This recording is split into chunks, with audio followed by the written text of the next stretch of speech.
नमस्कार, चर्चा के इस अंक में आपका स्वागत है। मैं हूं आशुतोष शुक्ल। विविधताओं से हमारा देश भरा हुआ है। यह विविधता केवल भौगोलिक ही नहीं बल्कि सांस्कृतिक भी है। विविधताएं चाहे जितनी हों, लेकिन पूरे देश में एक संविधान, एक निशान, लोकतांत्रिक व्यवस्था एक ही लागू है।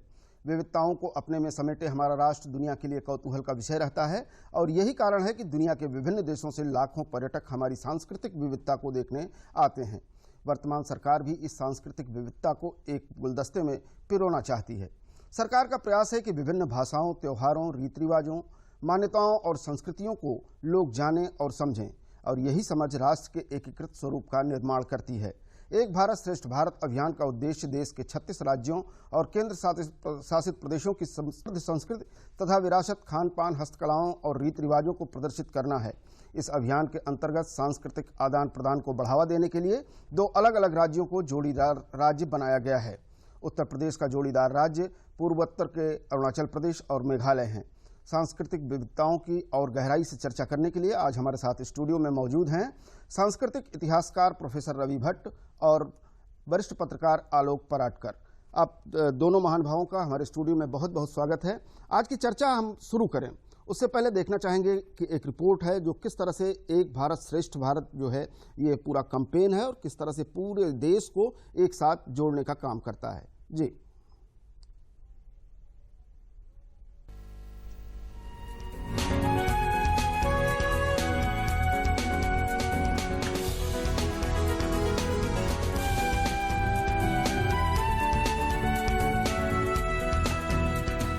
साथियों, भारत सरकार ने 31 अक्टूबर सरदार वल्लभ भाई पटेल की जन्म जयंती पर एक कार्यक्रम लिया है, एक भारत श्रेष्ठ भारत। आप जिस काम को कर रहे हैं उसमें उसकी ताकत पड़ी हुई है। भारत की जो विविधताएं हैं, ये विविधता हमारी ताकत है। प्रधानमंत्री नरेंद्र मोदी की ये एक सोच है जो विविध रंगों, रूपों, भाषाओं, मान्यताओं, परंपराओं, सांस्कृतिक आचार विचारों को एक रूप में पिरोती है।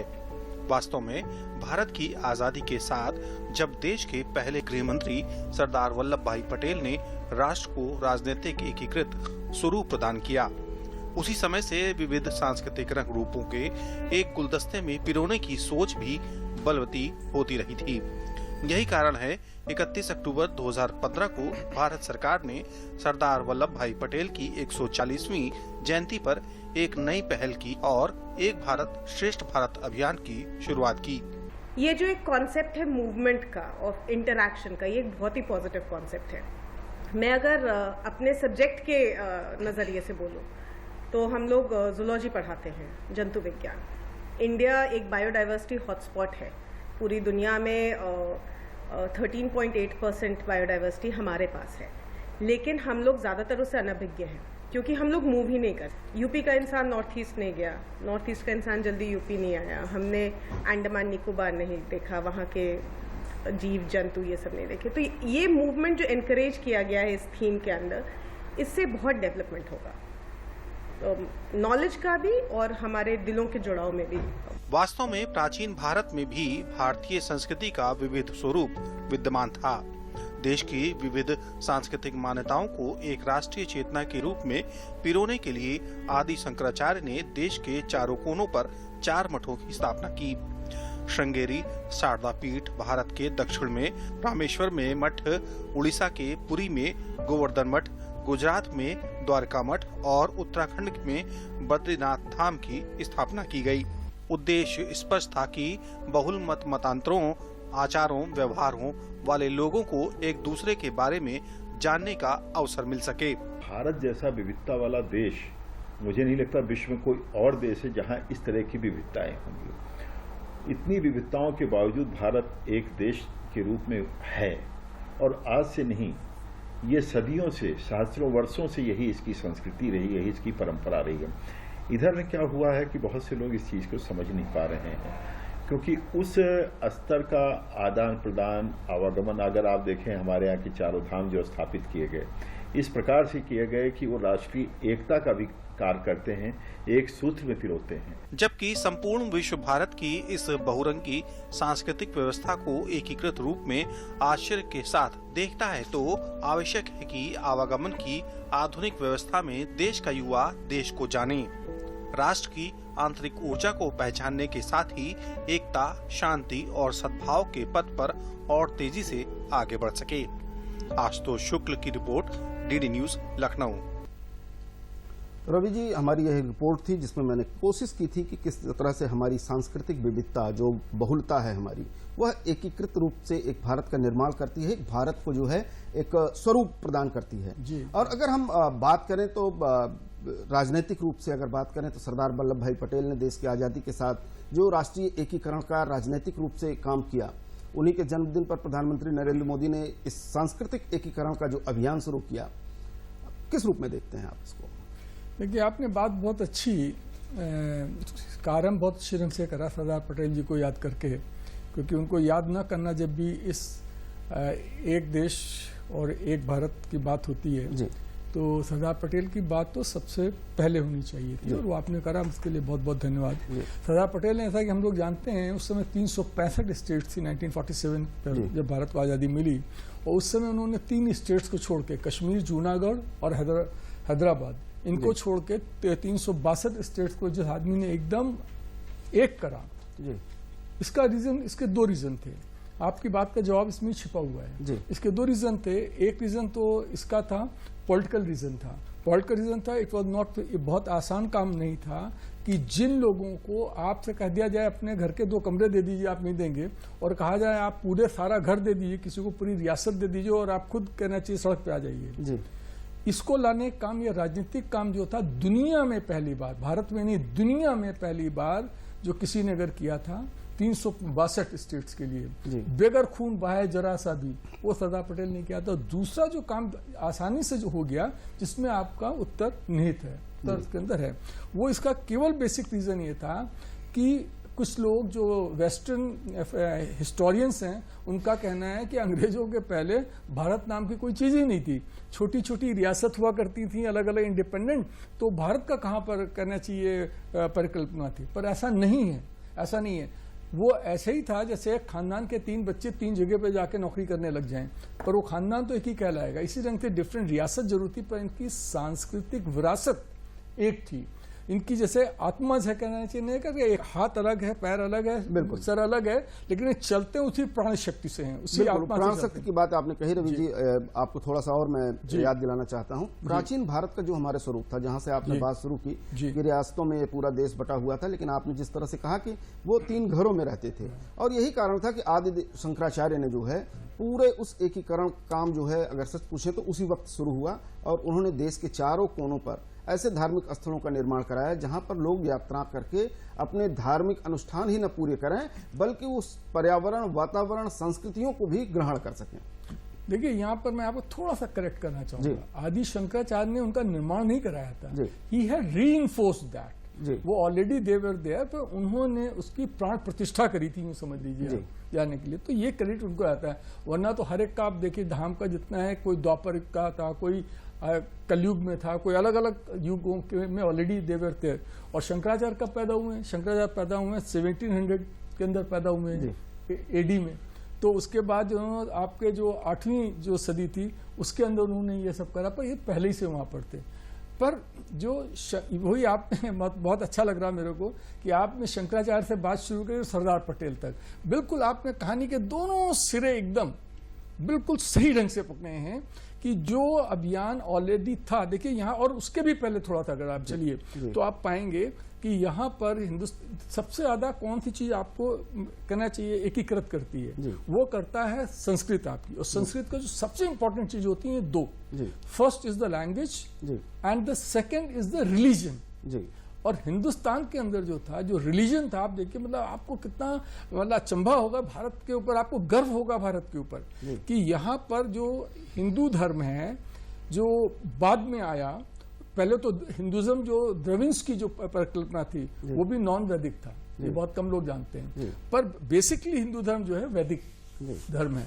लेकिन इसके बावजूद भी जब 5th और 6th सेंचुरी के अंदर यहाँ पर जैनिज्म आया और बुद्धिज्म आया, दोनों नॉन वैदिक कहना चाहिए आपको जो थे, ये रिलीजन थे। लेकिन इन सब ने नॉन वैदिक होने के बाद भी और वैदिक जो अपना हिंदुओं का जो अभी सनातन धर्म वाले जो मानते हैं वैदिक, इन जैसे कहते हैं आपको वो अद्वैतवाद जो निर्भर है, तो प्रतिपादित करता है अद्वैतवाद को जो, तो इनके बावजूद भी यहाँ पर वैदिक और नॉन वैदिक रिलीजन ने मिलकर भारत को एकीकृत करने का काम करा। इनसे जो संस्कृत पैदा हुई वो भी उसमें कहीं आपस में कॉन्फ्लिक्ट नहीं था, जबकि आप देख ले पूरी दुनिया के अंदर कॉन्फ्लिक्ट था। चाहे Catholic versus Roman Catholic versus Protestant हो, चाहे आपको आपके ये शिया सुन्नी हो, या आप कहीं पर भी चले जाइए, उनमें कॉन्फ्लिक्ट रहा। लेकिन हमारे यहाँ पर मूलभूत डिफरेंस होने के बाद भी हमारी सांस्कृतिक विरासत इतनी ज्यादा स्ट्रांग थी कि धर्म की जो खाई बीच में थी वो भी कहीं आड़े नहीं आई। आपने कभी नहीं सुना होगा कि जैन बुद्धिज्म में झगड़ा हुआ है, या कहना चाहिए बुद्धिज्म खाली एक बहुत से छोटे पीरियड के अंदर जैनिज्म को थोड़ा सा दिक्कत हुई। प्रोफेसर साहब आलोक पराड़कर जी हैं, सांस्कृतिक पत्रकार हैं और संस्कृत पर विशेष पकड़ रखते हैं, उस पर काफी आपके लेख छपते रहते हैं। आलोक जी, अगर हम आपसे सीधे सीधे इस बात को पूछें कि हमारी जो सांस्कृतिक विविधता है, कई बार क्वेश्चन खड़ा होता है जिसको बड़ा सफाई से आपने रवि जी ने जो है स्पष्ट किया कि सांस्कृतिक विविधता हमारी पूंजी है, ये विघटन नहीं है, ये हमारी पूंजी है और यही हमारे एकीकरण का कारण है। तो ये जो विविधता है, इसमें राष्ट्रीय एकीकरण अगर कहा जाए तो दोनों एक दूसरे के पूरक हैं, कैसे पूरक हैं? देखिए, सबसे पहले मैं ये कहना चाहूंगा कि हमारा जो देश है जी, वो उसको एक इस तरह की विरासत मिली है प्राकृतिक रूप से भी और सांस्कृतिक रूप से भी कि यह विविधताओं का देश बन गया है। आप मौसम देखिए कितने तरह के, आप दूसरे देशों में जाइए, वहाँ या तो सर्दी होती है या गर्मी होती है, लेकिन अपने यहाँ इतने तरह के मौसम हैं, 4 ऋतुएं हैं, 4 ऋतुएं हैं और उनके संधि काल हैं जो, बिल्कुल, तो हमको हर तरह के मौसम का एक आनंद लेने का मौका मिला है। और ये केवल इसको संस्कृति को धर्म से जोड़ना मुझे लगता है कि इसको संकीर्ण करना होगा, क्योंकि संस्कृति का अपना एक अलग अलग परंपरा है और उस परंपरा का अर्थ होता है उसमें नया कुछ ना कुछ जुड़ते ही जाना। तो आप देखिए, आप कहीं पूर्वांचल में चले जाइए, वहां के लोकगीत देखिए, और अवध में आ जाइए, या फिर आप बिहार में चले जाइए, पश्चिम में चले जाइए, तो अपने देश को इतनी सारी विविधताओं, इतनी सारी संस्कृतियों, इतने सारे धर्मों, इतने सारे भाषाओं, बोलियों का एक जो उपहार मिला है, जो एक विरासत मिली है, वो हम कहेंगे इस मायने में अपना देश बहुत ही गर्व का विषय है। और बड़ी खुशी की बात है कि सरकार ने एक बार फिर से इसको अपने जो विरासत है, अपनी जो संस्कृति, उसका एक उत्सव मनाने की शुरुआत की है। जी बिल्कुल, कि हम उस पर गर्व कर सकते हैं कि हमारा देश इतनी सारी वेराइटीज का, इतनी सारी विविधताओं का, एक जैसे कहते हैं एक बगीचा है जिसमें बहुत सारे फूल हैं और उसको गुलदस्ता बनाने की जरूरत है। लेकिन इसमें सबसे अच्छी बात क्या है कि इतनी सारी विविधताएं, जो भट्ट साहब ने भी कहा जैसे, कि वो आपस में टकराती नहीं है जी, वो एक दूसरे को रास्ता देते चलती हैं जी। और आप देखिए, हम अपना होली और दिवाली भी हिंदू मनाते हैं, तो ईद और तमाम उनके मुस्लिम बंधुओं के त्योहार में भी शिरकत करते हैं, क्रिसमस में भी शिरकत करते हैं, पंजाबियों के त्योहार में भी शिरकत करते हैं। और उनके तमाम, आप यहीं लखनऊ में ही पास में बख्शी का तालाब है जहां रामलीला होती है, जहां बहुत सारे मुस्लिम कलाकार रामलीला में भाग लेते हैं। तो ये एक मिली जुली संस्कृतियों का देश है, और हम कहेंगे कि इसके भीतर जो एक आत्मा है वो आपस में जुड़ी हुई है। बिल्कुल। प्रोफेसर रवि, जिस तरह से आपने वर्णन किया, अगर हम अपने सीधे मूल कार्यक्रम पे आए, मूल जो हमारा विषय है एक भारत श्रेष्ठ भारत का, इसके पीछे कहीं ना कहीं सरकार की सोच ये भी है कि भारत भौगोलिक रूप से इतना विविध है और उस विविध रूपों में विविध भौगोलिक रूप भी हैं जो पर्यटन के लिहाज से अगर देखे जाएं तो बहुत ही आवश्यक हैं। लेकिन हमारी प्रवृत्ति जो है वो नहीं होती है। हम अपने धार्मिक कार्यों के लिए तो भले 4 धामों की यात्रा कराएं, लेकिन पर्यटन के उद्देश्य से हम मेघालय नहीं जाना चाहते, हम अरुणाचल नहीं जाना चाहते, अरुणाचल का आदमी उत्तर प्रदेश नहीं आना चाहता है। ये कहीं ना कहीं जो हमारी सांस्कृतिक एक बद्धता है, एकीकृत सांस्कृतिक विरासत है, उसको और हवा देने के लिए और तेज करने के लिए और प्रगाढ़ करने के लिए सरकार की एक मंशा और सोच है इसके पीछे। ये एक अपने आप में एक बहुत अद्भुत कार्य जी। है, क्योंकि जब तक आप दूसरी जगह पर जाएंगे नहीं जी, तब तक उससे आपका अपनापन नहीं होगा। जैसे मैं वही पुराना किस्सा बताऊंगा, 3 भाई अलग अलग जगह पोस्टेड हैं, उनके बच्चे बड़े हो रहे हैं, वो 20 साल तक एक दूसरे से मिले ही नहीं, एक दूसरे के बच्चे, जी, तो आपस में कहाँ प्यार बढ़ेगा। जी। इसी ढंग से जब यहाँ से आदमी, पहले देखिए शुरू की बात, हिंदुस्तान गरीब मुल्क था, गरीब देश है, तो यहाँ पर आर्थिक रूप से इतने लोग कहना चाहिए संपन्न नहीं थे कि दूसरी जगह पर्यटन के उद्देश्य से ही खाली जाएं। लेकिन अब जैसे कि अब धीरे धीरे जैसे संपन्नता आ रही है और एक बहुत बड़ा मिडिल क्लास बन गया हिंदुस्तान के अंदर, तो ये जब दूसरी जगह जाते हैं, आप जब दूसरी जगह जाते हैं, देखते हैं, तब आपको समझ में आता है। तो ये भारत सरकार का कदम अपने आप में बहुत सराहनीय है कि यहाँ से एक जगह से दूसरी, एक प्रदेश को दूसरे प्रदेश को जानने का एक अवसर मिल रहा है, उसकी प्रेरणा मिल रही है, और जब जाएगा वो तभी उसको समझ में आएगा कि वो कितने विशाल देश का एक हिस्से में और एक रह रहा है। और ये पूरे देश को एक करने का, एकीकृत करने का एक बहुत महत्वपूर्ण काम है। जी बिल्कुल। आलोक जी, जैसे सरकार ने निर्णय लिया कि हर एक स्टेट के साथ 2 जोड़ीदार स्टेट जोड़े जाएं, जो कल्चरली जो है एकदम से भिन्न है।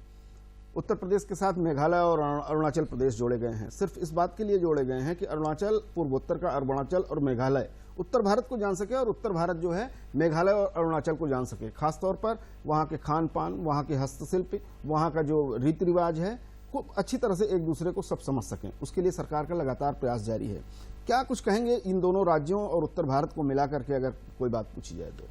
देखिए, मैं पहले भट्ट साहब से इस बारे में सहमत नहीं हो पा रहा हूँ कि हम भारतीयों की एक जो मतलब कहें कि अंदर से एक बड़ी इच्छा रहती है पर्यटन की, और बहुत पहले हमारे यहाँ कहा गया था तो घुमक्कड़ जिज्ञासा जी।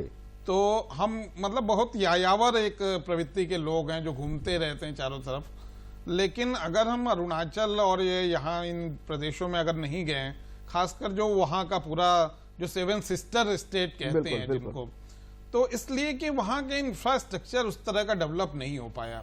एक आधारभूत ढांचा जो पर्यटन के लिए बुनियादी जरूरत है कि हमारी ट्रेनें वहाँ तक पहुँचें और वहाँ होटल हों, अच्छे किफ़ायती होटल हों, और भी जो तमाम बुनियादी जरूरतें होती हैं। आलोक जी, 7 सिस्टर्स के लिए वर्तमान भारत सरकार ने जो है केवल ये एक भारत श्रेष्ठ भारत को ही नहीं लेकर के आई है, बल्कि वहाँ इंफ्रास्ट्रक्चर जिसकी आप बात कर रहे हैं, पिछले 5-6 सालों में ये देखा गया है कि काफी पैसा दिया गया और काफी इंफ्रास्ट्रक्चर को डेवलप करने की वही मैं कहना चाह रहा हूँ अनुराग जी कि इस योजना से वहां एक आधारभूत ढांचा विकसित होगा जिससे यहाँ के लोगों को एक प्रेरणा मिलेगी कि वो वहां जा सकें और घूम सकें, क्योंकि ये बड़े खूबसूरत प्रदेश हैं। आप देखिए प्राकृतिक रूप से, और पहाड़ी जो छटा है वहां पे, और वहां का जो एक इतना कलरफुल वहां की संस्कृति है, वहां के नृत्य, अक्सर यहाँ पे लखनऊ में जो भी फेस्टिवल होते हैं उनमें वो वहाँ के कलाकार आते हैं और अपने नृत्यों का, लोक नृत्यों का प्रदर्शन करते हैं और देख के बहुत अच्छा लगता है। बिल्कुल बिल्कुल। प्रोफेसर रवि, ये सवाल आपसे फिर वही दोहराएंगे कि मेघालय और अरुणाचल और उत्तर प्रदेश, कैसे आप तीनों, आपके सामने 3 फूल हैं और तीनों को एक गुलदस्ता बनाना है, कैसे पहले तो मैं ये कहूंगा कि आलोक जी ने 2 बार का मैं रवि जी से एग्री नहीं करता हूँ। ये मेरे ख्याल से या तो मैं अपनी बात समझा नहीं पाया, ये समझ नहीं पाया। 2 में से एक बात है। जब मैंने पहली बार बात कही थी कि ये गरीब मुल्क था, तो यहाँ पर एक बहुत बड़े पैमाने पर पर्यटन के लोग अफोर्ड नहीं कर सकते थे। ये इस बात से कोई इतराज नहीं करेगा कि देश विदेश में घूमने से ज्ञान बढ़ता है, यायावर होने से मतलब देशाटन से पड़ता है, इसमें कोई शक नहीं। बिल्कुल। पर कहना और उसके पार्ट ऑफ कल्चर होना मास लेवल पे, a certain percentage of people they were migrating, they were going around, but not collectively. Hindustan का they couldn't afford to go in different places. They were so poor, number 1. So मैं अपनी बात शायद अपनी ठीक से समझा नहीं पाया आलोक जी को, इसलिए आलोक जी 2 बार मुझसे डिसएग्री कर गए। और दूसरी बात मैं कहना ही चाहूंगा, जो आप हमसे इस बात को, वो इन दोनों की बातों की जो कनेक्टिविटी वाली आप बात कर रहे थे, तो कनेक्टिविटी इस यहाँ पर एक बात तो बहुत क्लियर है कि ये जो स्टेट्स हैं, ये इन स्टेट्स के अंदर इनके प्रति क्यूरियोसिटी जो उत्तर प्रदेश के अंदर और उत्तर प्रदेश के आसपास के लोग के स्टेट्स हैं उनके अंदर बहुत ज्यादा है। बिल्कुल। और एक यूं भी, जैसा कि आलोक जी भी कह रहे थे, बिल्कुल ठीक कह रहे थे कि वो एक पर्वतीय स्थल पे जाने के लिए एक उनका एक अपना एक अलग आकर्षण है। तो इफ गिवन एन अपॉर्चुनिटी, जो यहाँ के लोग जो हैं वो अवश्य वहाँ पर जाना चाहेंगे और वहाँ पर बारे में तरह तरह का देखना चाहेंगे। और मैं आपको एक बात यहाँ पर बताना चाहूँगा कि जब आप कल्चर की बात करते हैं तो सबसे संस्कृत की बात करते हैं तो बहुत कम लोगों को बहुत क्लियरिटी होती है संस्कृत अपने आप में होती क्या चीज़ है, वो संस्कृत है क्या, संस्कृत किसको कहते हैं। संस्कृत इज, मैं आपको एक बहुत ही डेफिनेशन देने जा रहा हूँ संस्कृत की। एनीथिंग इज, चलिए हिंदी, जो वो हर चीज संस्कृत उस सीमा तक है जिस सीमा तक उसके अंदर मानवीय प्रयत्न जो है वो इन्वॉल्व है। बिल्कुल, जैसे लकड़ी कल्चर नहीं है, पर लकड़ी से जब टेबल बन गई वो कल्चर हो गया। मट्टी कल्चर नहीं है, पर मट्टी से जब बर्तन बन गया, चूल्हा बन गया, वो दिया बन गया, वो कल्चर हो गया। रुई कल्चर नहीं है, पर रुई से जब कपड़ा जिस रंग से बनता है, दैट बिकम्स अ कल्चर। टोकेंगे आपको रवि साहब, क्योंकि हमारे प्रश्न का उत्तर नहीं आ पा रहा है। मैं सीधे शब्दों में अपने दर्शकों तक आपकी बात यह पहुंचाना चाहता हूं कि मेघालय, अरुणाचल प्रदेश और उत्तर प्रदेश कौन सी ऐसी कनेक्टिविटी है जो तीन राज्यों को आपस में जोड़ने का काम कर सकती है? इन तीनों को जोड़ने का काम कर सकती है जी। वो सबसे, चाहे वो कल्चरली हो, चाहे भौगोलिक हो, कुछ ऐसी बात हो अगर देखिए इनको जोड़ने की जो सबसे बड़ी काम कर सकती है, ऑलरेडी इसके अंदर ये है कि एक उत्सुकता जो हमारे पास नहीं है उसको जानने की उत्सुकता। जो वहां का आदमी रह रहा है उसको यहाँ के बारे में कम मालूम है, तो उसको उत्सुकता बनी रहेगी, हमारी उत्सुकता उनको जानने की बनेगी। ये चीज हमको जोड़ती है और हम इतने विशाल देश के हिस्से हैं, उसका भाग है। इस बात को समझते हुए उसको जानने की हमारे अंदर उत्सुकता हमेशा बनी रहेगी। बिल्कुल। आलोक जी, अरुणाचल का अर्थ अगर कहें तो होता है कि उगते सूर्य का पर्वत, और मेघालय को कहा जाता है कि मेघालय जो है पूर्वी भारत का जो है स्कॉटलैंड है। तो मतलब दोनों बड़ी महत्वपूर्ण चीजें हैं। और उत्तर भारत जो आपका उत्तर प्रदेश है, ये तो सच कहें तो विविधताओं से भरा हुआ एक प्रदेश नहीं बल्कि देश है। जी। बुंदेलखंड आपका अलग है, आपका पूर्वी उत्तर प्रदेश अलग है, तराई का क्षेत्र अलग है, पश्चिमी उत्तर प्रदेश अलग है, और सब में अगर कहें तो रीत नीति सब कुछ जो है व्यवहार अलग अलग है, लेकिन एक एकीकरण का स्वरूप है। जब दो ऐसे पूर्वोत्तर के राज्य, जिसको एक स्कॉटलैंड कहा जाए, एक को कहा जाए कि ये तो उगते हुए सूरज का प्रदेश है, तो ऐसे में जो आपने बात कही रवि जी ने, जहां से छोड़ा है कि जो क्यूरियोसिटी होती है, जो हमारी जिज्ञासा है, वो जिज्ञासा हमारे इस एक भारत श्रेष्ठ भारत को कहां तक और आगे बढ़ाती है? नहीं, इस बात से मैं भट्ट साहब के पूरी तरह सहमत हूँ कि जो चीज अपने पास नहीं है उसको जानने की एक जिज्ञासा, उसे देखने की एक जिज्ञासा होती है जी। तो अपने जैसे उत्तराखंड अलग हो गया तो पहाड़ के हिस्से कम हो गए उत्तर प्रदेश में जी। तो हमारे पास एक पहाड़ी इलाकों में जाने का एक नया अवसर अगर इस माध्यम से विकसित हो रहा है जी। और वहाँ बुनियादी सुविधाएं विकसित हो रही हैं जी। तो जरूर मुझे लगता है कि उत्तर प्रदेश के लोग वहाँ जाना चाहेंगे जी। और इसी तरह वहाँ के लोग भी यहाँ के संस्कृति को, यहाँ के कल्चर को देखने के लिए यहाँ आना चाहेंगे। एक तो मतलब बहुत अच्छी बात ये मुझे लगती है कि ये एक जो प्राकृतिक रूप से विभिन्नताएं हैं दोनों प्रदेशों में। और आपने अरुणाचल का वो जिक्र किया तो मुझे जयशंकर प्रसाद की कविता याद आ रही है कि अरुण या मधुमेह देश हमारा। तो उन्होंने मतलब इस तरह से वर्णन किया अपने देश का, तो बिल्कुल वो उगते सूरज का देश है। और मुझे लगता है इस योजना से इन दोनों प्रदेशों को, खासकर ये जो 7 प्रदेश हैं, ये बहुत ही मतलब एक मुख्य धारा से अलग हैं, पिछड़े हुए हैं थोड़े, बिल्कुल, जबकि ये ही बहुत ही सांस्कृतिक रूप से संपन्न है। और तो मुझे लगता है सरकार ने जब इस तरह से एक विकसित प्रदेश और एक थोड़े से पिछड़े प्रदेश को जोड़ने का काम किया साथ लेकर, तो निश्चय ही उनको भी मुख्य धारा में आने का अवसर मिलेगा। बिल्कुल। रवि जी, अगर हम समझना चाहें प्रोफेसर साहब थोड़ी सी बात और, कि जो ये अरुणाचल प्रदेश है और मेघालय है, यहाँ पर जनजातियाँ रहती हैं, इनका एक अलग किस्म का रहन सहन खान पान, हम मैदानी इलाकों में रहते हैं, हमारा एक अलग किस्म का रहन सहन खान पान। कौन सी वो पतली सी डोर है जो अरुणाचल से लेकर उत्तर प्रदेश तक को एक सूत्र में बांधे रखती है?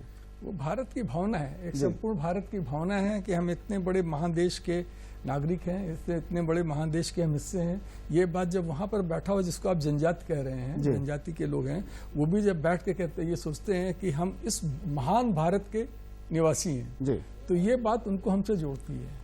वो वैसे नहीं, जैसे तिब्बत है छोटा सा एक अलग, तब तो चाइना का पार्ट हो गया, या सिक्किम भी अब खैर इंडिया का हो गया, या भूटान जैसे है।